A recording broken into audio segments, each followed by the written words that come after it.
Atenção! Começa agora uma teleaula de Ciências do Ensino Fundamental. Você vai assistir a teleaula de número 33. Bons estudos!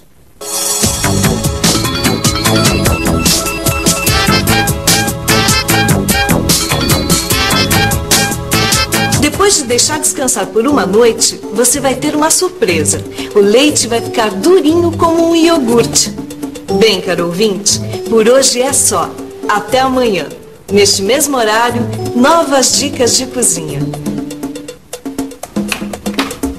Na teleaula de hoje você vai aprender a fazer um saborosíssimo iogurte.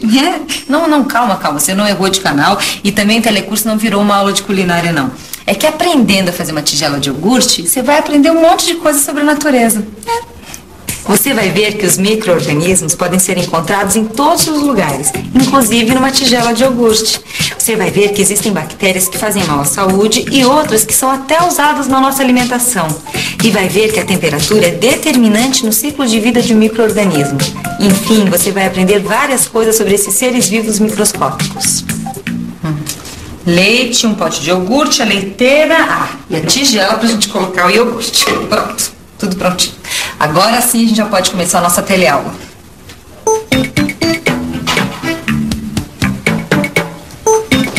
Vamos ver. Ferva o leite. Bom, já fervi. Espere que ele amorne. Tá bom. Despeje numa tigela.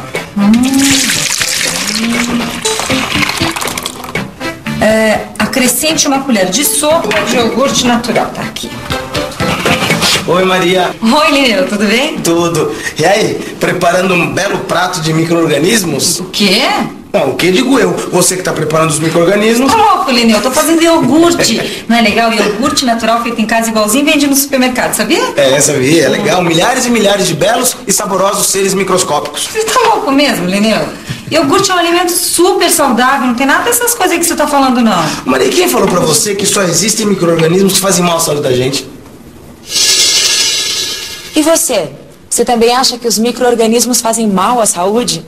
Bom, mas antes de responder essa pergunta, vamos entender essa história de que existem milhares de micro-organismos no iogurte. Os micro-organismos são seres vivos que podem ser encontrados em todos os lugares. No nosso organismo, no ar, nas plantas, nas matas e até nos alimentos. Enfim, em todos os ambientes do planeta.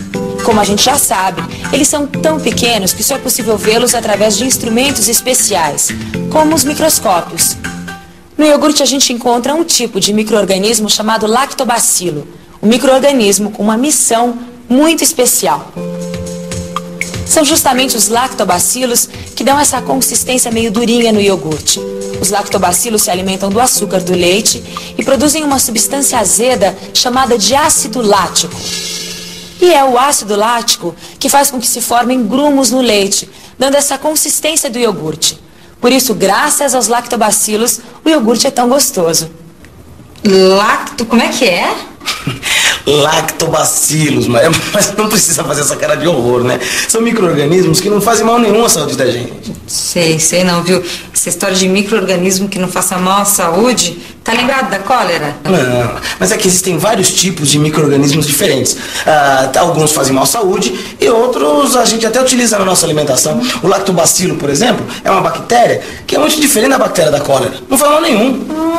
Quer dizer que esse tal de lactobacilo é uma bactéria? Bactéria, sim.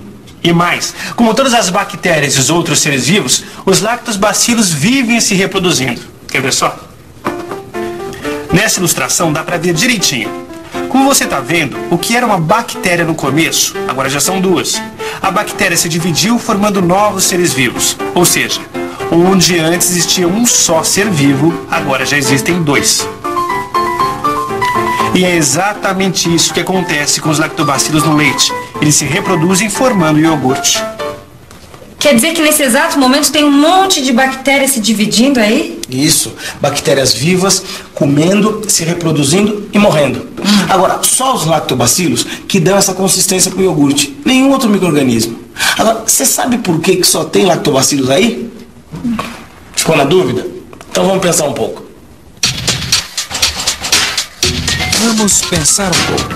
Bom, como a gente sabe, o leite tem que ser fervido para evitar que isso aconteça. Quer dizer, que os micro-organismos cresçam. Mas também isso não é segredo para ninguém, né? Porque qualquer cozinheira sabe que o leite tem que ser fervido.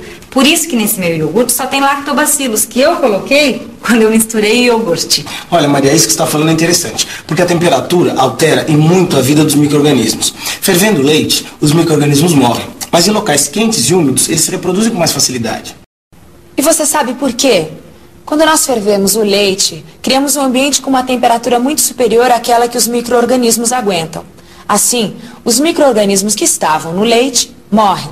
Olha só, aqui nessa revista tem um exemplo interessante de um local com temperaturas bem adequadas para os micro-organismos. É uma floresta úmida e quente, onde os micro-organismos vivem em uma temperatura quente o suficiente para se reproduzirem muito rápido, mas não quente o suficiente para que morram.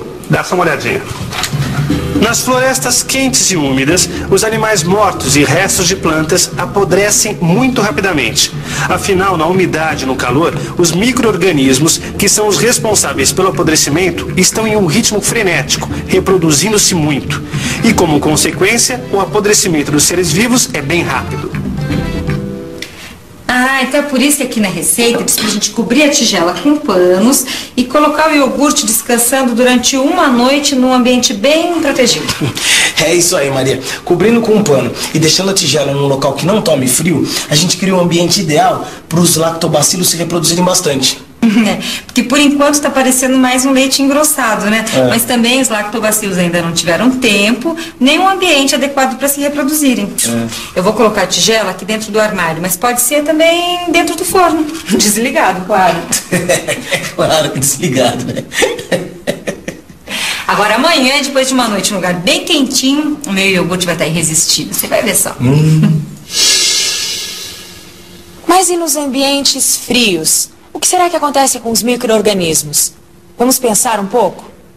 Se nos ambientes quentes, como uma floresta, os micro-organismos estão no ritmo frenético, em um local frio eles têm um ritmo de vida muito mais lento.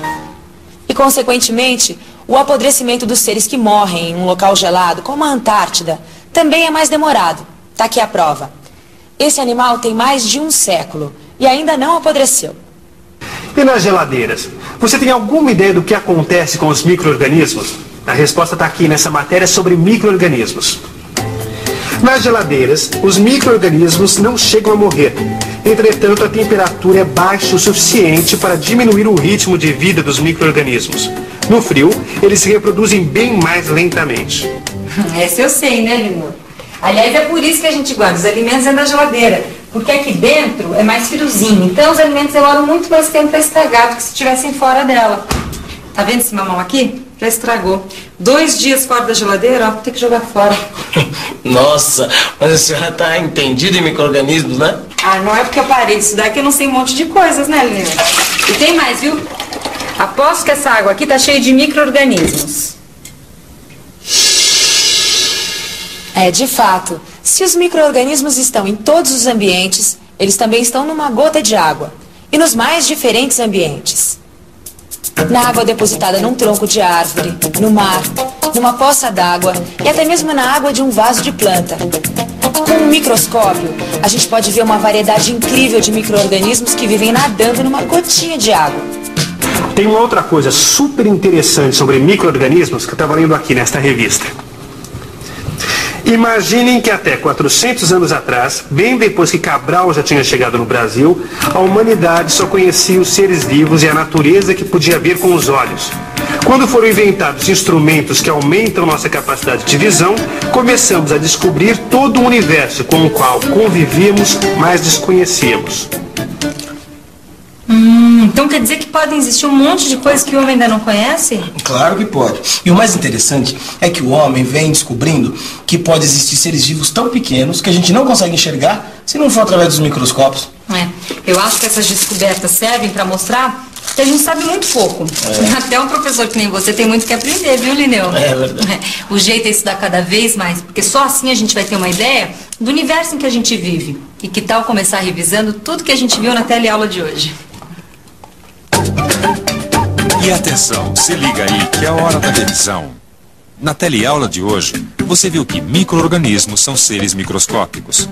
Viu que os micro-organismos, assim como todos os outros seres vivos, também se alimentam e reproduzem.